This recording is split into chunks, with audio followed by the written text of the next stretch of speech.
Shana Tova, everyone. We really hope that we would be able to be together in person this year and I'd be able to give my sermon live from the sanctuary. Unfortunately, due to the pandemic, that's not possible. We look forward to celebrating with everyone in person next year. I hope you enjoy my dad's sermon. Shana Tova. Shana Tova. Shana Tova. Happy New Year. You want to say Happy New Year? Happy New Year! Lying in bed with my son Noah one evening this past spring while preparing for bedtime, we spent time talking about all that we missed. He missed school, he missed his friends, he missed his synagogue, he missed seeing family members, and I totally understood. He looked up at me with that inquisitive look of a 6-year-old's, trying to understand how I'm emotionally surviving a pandemic. And he asked, "What was it like for you as a kid during pandemics?" I chuckled. You see, he assumed that they happened every so often, like a blizzard. And having only spent 6 years on this earth, COVID-19 happened to be his first. I smiled and explained that this too was my first pandemic. He hugged me even tighter when I said that, and spoke in a soft voice. "This must be hard for adults too." I told him, "It is." He looked up at me and asked how I'm getting through this, expecting that his dad has the answers to everything, but I didn't. I was silent because I too, like so many of us, struggle each and every day of this experience. When I was silent for too long, he asked again and just sat there staring at me with his curious eyes wide open, waiting for an answer. "How are you getting through this?" he said. I finally responded. "Hope," I said. "Hope is how I get through everything." I remember listening live to then-candidate Barack Obama's speech following the results of the 2008 New Hampshire primary. It was an election he had just lost, a setback following a surprise victory in Iowa. The campaign could have spiraled, but despite the disappointment, Obama spoke about hope. In the late hours of that early January Tuesday night in Nashua, the soon-to-be president said, "We have been warned against offering the people of this nation false hope. But in the unlikely story that is America, there's never been anything false about hope." I listened to that speech again and again and again. There's never been anything false about hope. Hope became the mantra of his campaign, but hope has always been the mantra of our people. Rabbi Yitzhak Greenberg often says that hope is the greatest gift the Jewish people have given the world. When the Israelites were finally freed from slavery, it was after 400 years of backbreaking labor, centuries of endless tears. We should have given up. Logic tells us that things would only get worse. And when Moses finally banged down Pharaoh's door and demanded, "Shalach et ami," let my people go, Pharaoh responded by adding to their hardships, making their work more intense. Still, the Israelites continued to hope. They believed things would get better.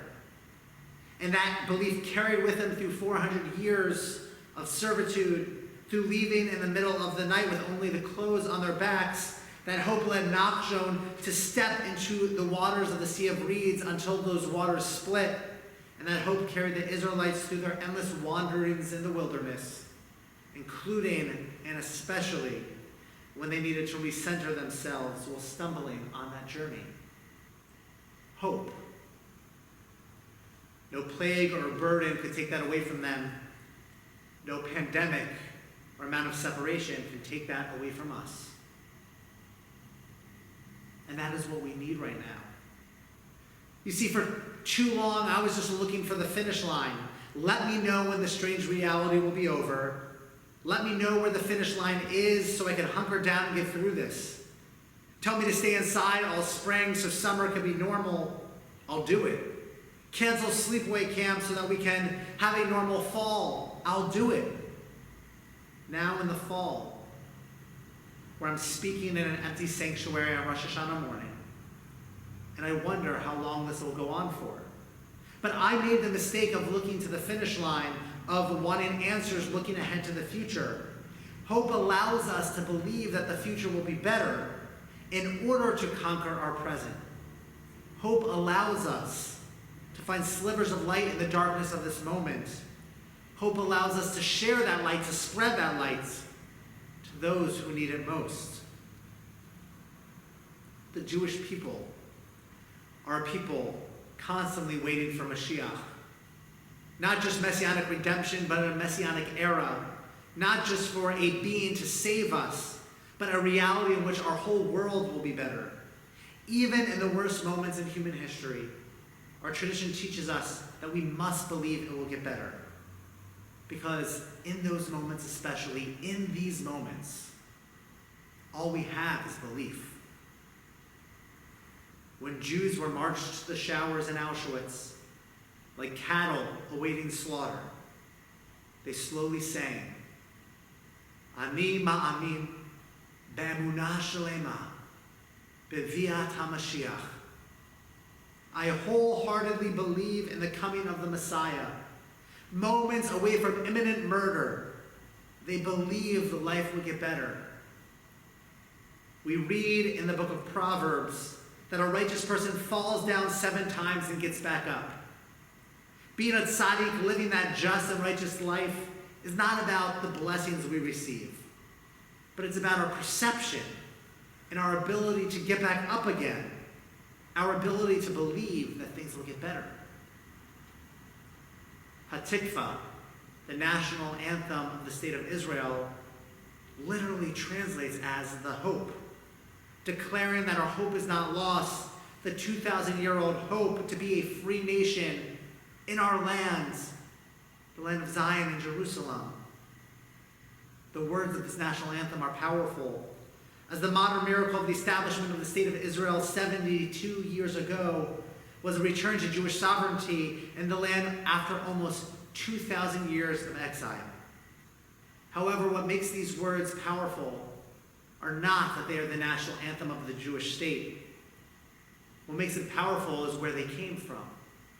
Naftali Herz Imber, a poet from Zolochev, Poland, now in modern-day Ukraine, wrote these words in 1878 as part of his poem Tikvatenu, Our Hope. He wrote it while facing persecution and pogrom, daily anti-Semitism. He wrote it 70 years before that hope was realized, a lifetime before that dream was fulfilled. The words of Israel's national anthem will be powerful under any circumstances, but all the more so powerful because Imber wrote about hope at a time when it seemed impossible.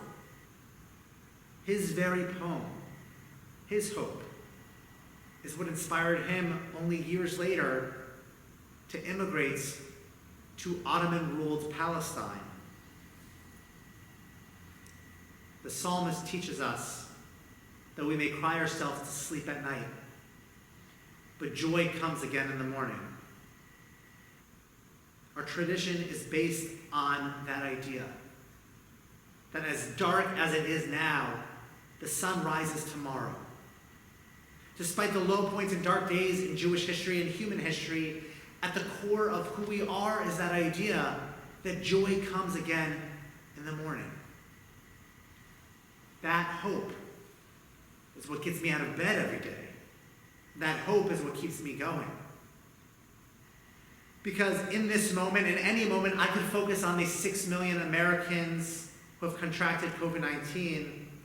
I could focus on the almost 200,000 Americans dead, victims of this deadly virus, victims of a poorly executed response to this virus by our leadership.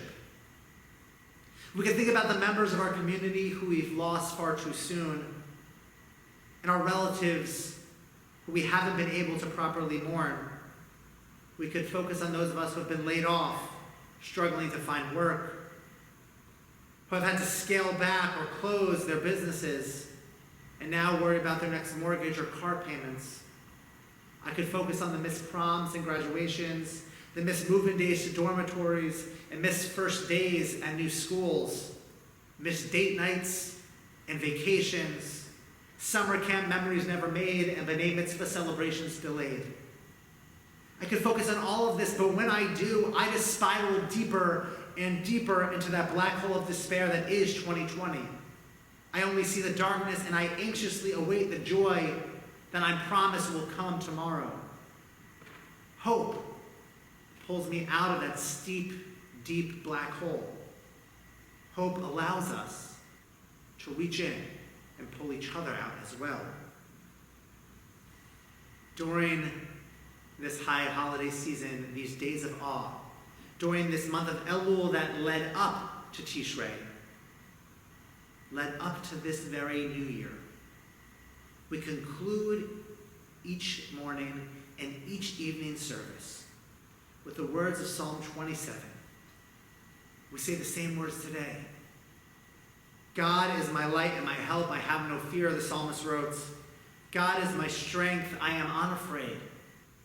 Hope in God. Be strong. Take courage and hope in God. In the weeks leading up to this day, we say these words reaffirming our hope. On this very day, standing before God, we say these words declaring our hope. We accept that so much of our life is out of our control, but we still hope nonetheless it will get better. Hope doesn't solve anything. In fact, hope doesn't make things better, but hope allows us to handle the present. Be strong. Be hopeful. Hope in each other and hope in God. Take courage in each other and in God. The prophet Jeremiah refers to God as Mikvah Israel, the hope of the Jewish people. Midrash explains that just as the mikvah, the ritual bath, returns us to a spiritually pure state, so too does our relationship with God. But Midrash adds, so too does hope. Despair keeps us stuck in that steep, dark hole. Hope helps us get out. Hope purifies us, sustains us, and gives us life, much like the living waters of the mikvah. Hope allows us to see the world again in its purest state. Time magazine annually prints a Time 100 list, 100 of the most influential people on the planet. This year, the news publication offered an alternative to that list. Those 100 most influential people shared 100 ways to find hope during this pandemic.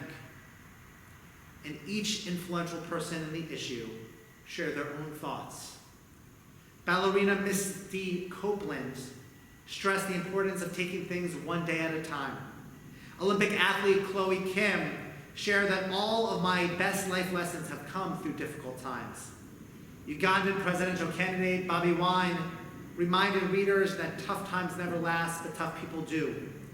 Comedian Hassan Minhaj suggested doing a physical activity after reading the news. He said, you're going to feel panic and anxiety. Do something physical to burn that off. It'll give you clarity. I invite all of us, as we begin this new year of 5781, to share with each other, to share with the Holy One, to share with ourselves what we are hopeful for, how hope gets us through this. It's not a New Year's resolution because some things are out of our control, but it's simply a hope, a belief that 5781 will be better. Because believing it will be better, believing it gets better, is truly what the new year, what Rosh Hashanah is all about. We pray, oh God, that we together can change the harshness of this reality. Ma'avirimet roa hagazera. We pray for a better world. I hope for the time when our sanctuary is packed again, when I see all of your faces in our pews, rather than on screen. I hope for the time when our children are crawling up the stairs of this very bima and swinging off the railings of the stairs in our lobby, for a return to long lines of kiddush lunch, waiting for lox and tuna salad.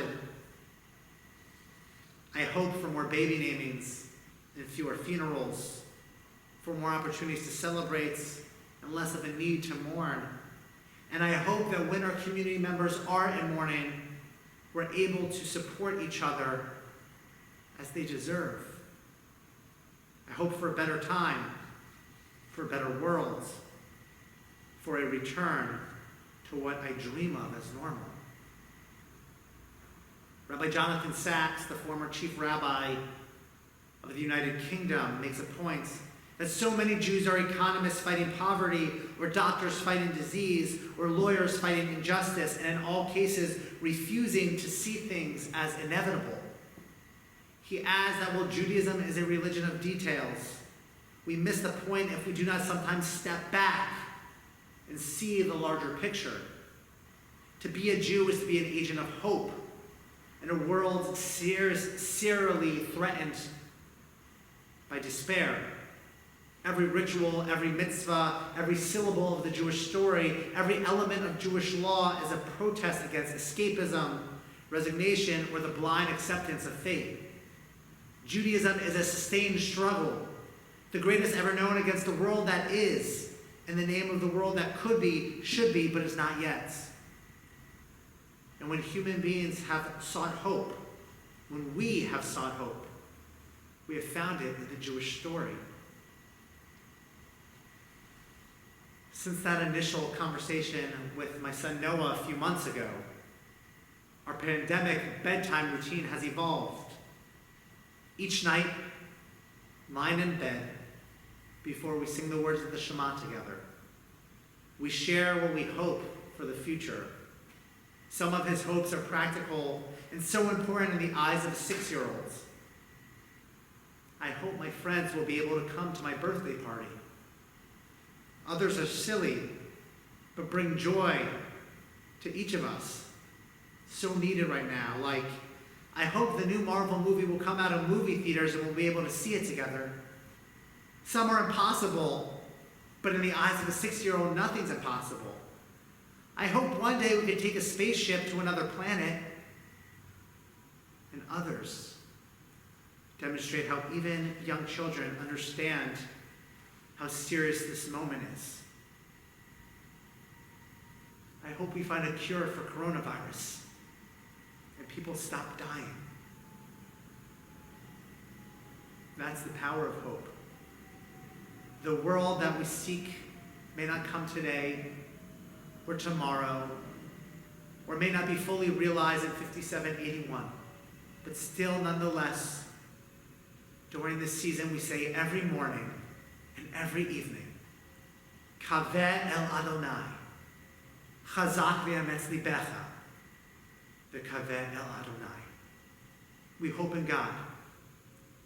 Be strong, take courage, and hope in God. Shana Tova.